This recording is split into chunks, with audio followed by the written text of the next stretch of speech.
Do you have Casual Friday at your workplace? Well, they do now at the U.S. Senate, as well as Casual Thursday, Casual Wednesday, Casual Tuesday, Monday, and any other day that they happen to be in session. Hi, I'm Scott Ott with Bill Whittle and Stephen Green, and this episode of Right Angle is brought to you by the members at BillWhittle.com. And gentlemen, I'm sure you've heard by now, but the Senate Majority Leader Chuck Schumer has instructed the Sergeant at Arms of the U.S. Senate to no longer enforce the Senate dress code, which was technically business casual, jackets and ties for men, skirts or slacks for women, and basically as a visual signal of the decorum of the U.S. Senate. Immediately, several senators took advantage of the new loosened rules, and I want to get the phrase right here. Kyrsten Sinema was presiding at one point. They rotate responsibilities for presiding while the Senate is in session. And Kyrsten Sinema was presiding over the Senate wearing a T-shirt that read "Dangerous Creature," pink shirt with some lettering on it. Senator John Fetterman from Pennsylvania showed up in kind of big, sloppy basketball sweatshorts kind of looking things when he presided over the U.S. Senate. Now, Stephen Green, this is one of those okay boomer moments, isn't it? There are going to be young people. I'm Gen X. Don't hit me with that boomer label. No, I'm not saying you're doing that. I'm just saying that young people are going to watch this episode as they do in countless droves, and they are going to see this and say, you guys just grew up in a different era. Times have changed. Everybody has a casual workplace. What's the big deal? It doesn't change the intellect or the character or the quality of the speeches in the Senate or the tenor of the negotiations if people aren't necessarily dressed in a throttling necktie and a ridiculous jacket that serves no purpose other than to serve as an accoutrement that looks attractive to some. Why not go with that argument, Steve? Why not just say, you're right, if young people or anybody else who backs this kind of argument to say, you're right, it doesn't really matter. Let's get about the business of the Senate and tell the Sergeant at Arms that he can take a nap. Yeah, I'm going to kind of present both sides of this argument, just a little bit, although I know which way I land on this one. John Fetterman dresses like the electrician you hired because he was the cheapest. He had the cheapest bid, but then you really regret it because he screws everything up and you end up paying 3 times as much in the end because he's just an incompetent. And I'm not talking about the fact that he's had a stroke. He's just not good at anything. He's never done anything in his life. He can't dress himself. Even when he was able to dress himself, I think this is how he dressed. So, by that standard, I think he might be in the top half of the Senate for competence and honesty. So, why not let him wear his gym shorts and his filthy hoodie on the Senate floor? It's been a long time since that was the revered august deliberative body that they keep telling us it is. On the other hand, and I'm about to say something nice about Joe Biden. I never, ever do this. But the one thing that man has done well with his ill-gotten gains is he knows how to buy and wear a suit. He really does. His shirt collars, I've noticed, have changed over the years as his neckline has changed because, believe it or not, and I know about this, you wear different collars for different neck sizes and shapes. And there's a purpose to a suit. Scott, you kind of dismiss this. But suits are not just fashion. They're also signaling devices. And they are engineered, and the reason they don't change very much over the decades is they're engineered to present a man in his best light. They make your shoulders appear broader. The way the lapels come in make your waist look skinnier, so you present yourself in a more masculine way. A tie and a pocket square allow you to express some individuality within this sort of confine. And there's a lot going on there that people don't know about because we've stopped wearing suits all the time. And that's fine. The old pictures from the 1930s where everybody's at the baseball game wearing a coat and tie. No. No, I don't want to go back to those days. But this idea that we're adopting not business casual for the Senate floor, but slovenly, uncaring thug. That's what he looks like. He looks like a slovenly thug. And that is our Senate now. Well, I suppose it suits the times, so what the hell? Bill Whittle, one could make the argument that the movement in this country that has been not just symbolized by this dress code relaxation, but by other characters and things that have happened in politics, the movement is toward a more populist kind of public discourse, a greater focus on the common man, and that a more authentic expression of who we are, and that a suit essentially is the uniform of a phony. Couldn't you make the argument, Bill, that we will actually have a more honest, sensible, and authentic public discourse if we let the senators dress the way they please? I can make any particular argument you want to give me, but I'd be wrong in that case. Boy, where do you start with this? First of all, this is another one of those occasions where I really wish I had been in charge of the Republican National Committee. Because if I had been, I would have said, we will all be wearing suits and ties every day like we always have. And over the course of a few months, I would love to be able to look at the Senate and say, the people with the suits and ties are the Republicans, and the people wearing the T-shirts that say "juicy" on it or whatever they want us, and they're wearing the spangled tights and all the rest of this garbage, and those are the Democrats. That's fine. They think that may get them more votes from regular people, but I take the exact opposite opinion on this. A business suit is designed to make you, as Steve pointed out, it is a power projection suit, but it is essentially also a sign that you're serious. Serious people wear business suits, and non-serious people don't have to wear business suits. I mean, the dude is obviously constrained by anything other than pajamas and a bathrobe, I mean, the dude just abides on the couch, and he doesn't particularly care, but the dude's not a serious guy.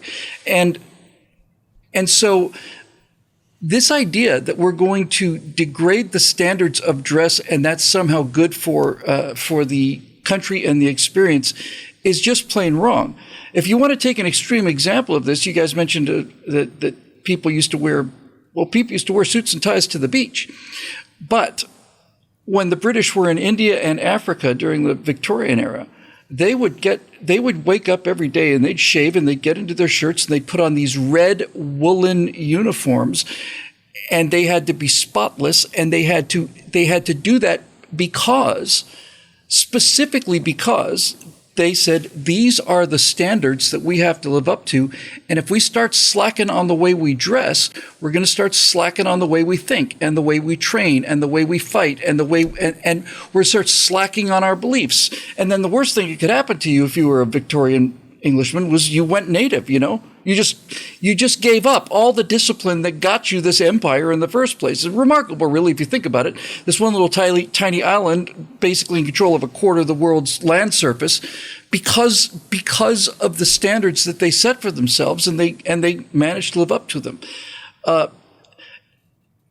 There's nothing different about this casual look in the Senate.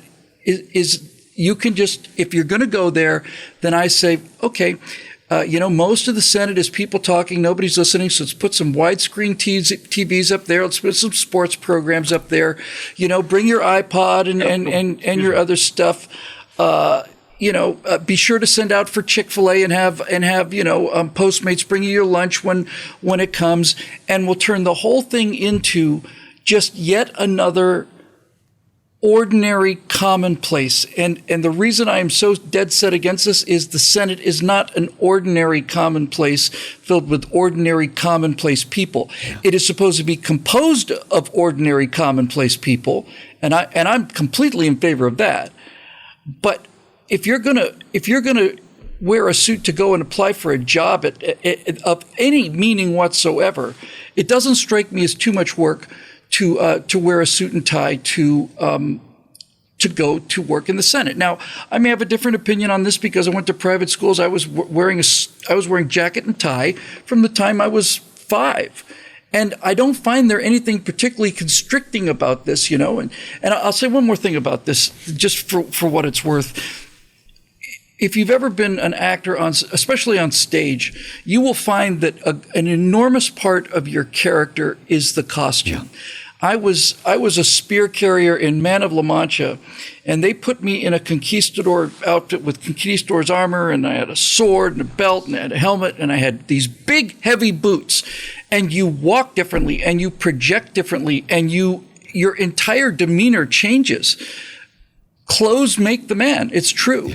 Yeah. And so I'm not surprised if clothes make the man that John Fetterman is the most slovenly person in the Senate, and that people are wearing slogans and logos, and you know, and we'll have senators making speeches with BLM shirts on, and you know, there'll be Gator T-shirts there, and then the Gator fans are going to be fighting with the Seminole fans. I want that all to be on the Democrat side. I want the Republicans to look like professionals who are serious about what they're doing and who respect the country and the process enough to go to the minimum fundamental basis of respect, and that is get dressed like you're serious for work today. Yeah. If my rule has always been, because I grew up in the age that suits died as I was growing up, and like you, Bill, I had to wear a coat and tie every day in school, whether it was this military school or prep school before that. But if it involves a bride, a coffin, or a judge, put on a suit. It's a good idea.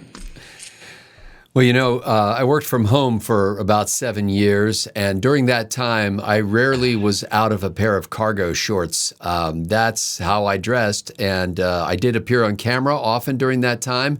But at that time, we worked for a different network, and the uniform, so to speak, was a jacket and tie, and so we wore jacket and tie. In almost every single one of those jacket and tie episodes, I'm wearing cargo shorts. You just can't see them because they're not on camera.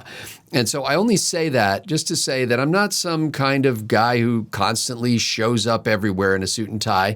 And in fact, most of the time, when I go to church, I am not dressed in an extraordinary manner. When I was pastor of a church, we served a very poor community, and I made a conscious effort to dress down on Sunday mornings because many of the people we served in that community felt like they couldn't come to church because they wouldn't fit in. They would feel strange, and they don't have that kind of clothing, and they just didn't want to hang out with people who were, you know, all dressed up. It made them feel bad about themselves. So when I met them, you know, they could tell that they're not going to show up and I'm going to be wearing a suit and tie. That said, I think Bill and Steve are right about this. And by the way, not every Democrat is on board with this. I mean, Senator Joe Manchin and others have said that the way that Fetterman is dressing and the relaxation of the dress code is wrong, and people have used the word disgraceful. Senator Chuck Schumer, the guy who said the sergeant at arms isn't going to enforce the dress code anymore, said that he will continue to wear a suit and tie. So Schumer himself is not going to suddenly become a public slob because he relaxed enforcement of the dress code rules. He's just a coward. But where I work now, the dress code for salespeople on the sales floor was men had to wear long sleeve shirts, button-down shirts with a necktie, and you had to have slacks, not jeans. You had to wear dress shoes. And during the COVID epidemic, when we came back to work after the store was shut for a month, inexplicably they said, you no longer have to wear neckties. Every guy took off their neckties, except me. There may have been one or two other guys in the store. I never saw them, but everybody stopped wearing neckties. And I can't explain it any other way than it just didn't feel right for me to be at the job and not be in the uniform that would set me apart, where people would go, oh, that guy can help me. I know that guy can help me. And so it's not just the little name badge, it's your entire demeanor. And to this day, they've actually further relaxed the dress code. Now you can wear short sleeve shirts. And some of these guys, before it used to be you shouldn't have any tattoos showing. Some people have like an entire sleeve down their arm of tattoos, and they're wearing short sleeve kind of casual shirts and everything. I'm still wearing a long sleeve button down, often with stainless steel collar stays to hold my collar in place, and a necktie. I just think that there is something about the way you present yourself that changes not only the way other people react to you, but the way you feel about yourself and the way you approach your job. And I wanted to do that with the highest level of professionalism that I could muster. I mentioned in our backstage episode, which is available for members at BillWhittle.com, that we had binge watched this series about lawyers called Suits. And obviously it's a play on words. But I just realized after we talked about that, gentlemen, that the guys in that show, and the women for that matter, never appear in the office casually dressed. Even in the evening, if they're working at 9 o'clock at night, they're wearing suits and ties. And at the office, the lead characters, the lead men, I don't think they ever took their jackets off. And often the front button is buttoned.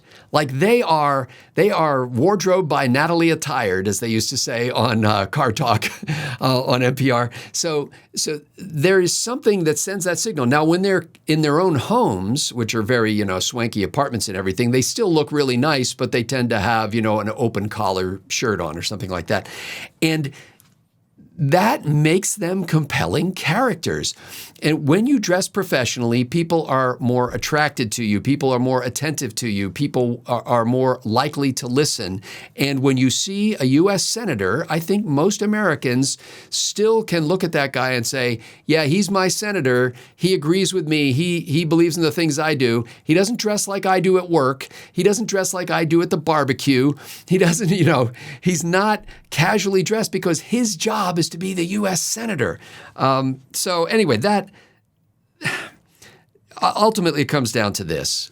I don't know if it needs to be a rule in the U.S. Senate with the sergeant at arms enforcing it. It should just be common sense that the senators would want to respect the position in that manner. It used to be said when George W. Bush was president that when he was in the Oval Office, he was always buttoned up, necktie, jacket on, and always dressed that way to respect the office, not because he was such a hotshot, but because he valued that position to serve the people and he wanted to show his respect for it. And that's what I really wish would happen here. It's not that Schumer has to say, okay, now we're going to start enforcing the dress code again. It should seem to me that every senator would say to himself when he looked in the mirror, I'm headed to the U.S. Senate today. Yeah. I'm a senator. And I want to show maximum respect for the people of this country and the Constitution that built this great system of law and justice. That should come as second nature to them. And here's praying that it will come back to them soon. For Bill Whittle and Stephen Green, I'm Scott Ott. Thanks to the people at BillWhittle.com for making Right Angle possible.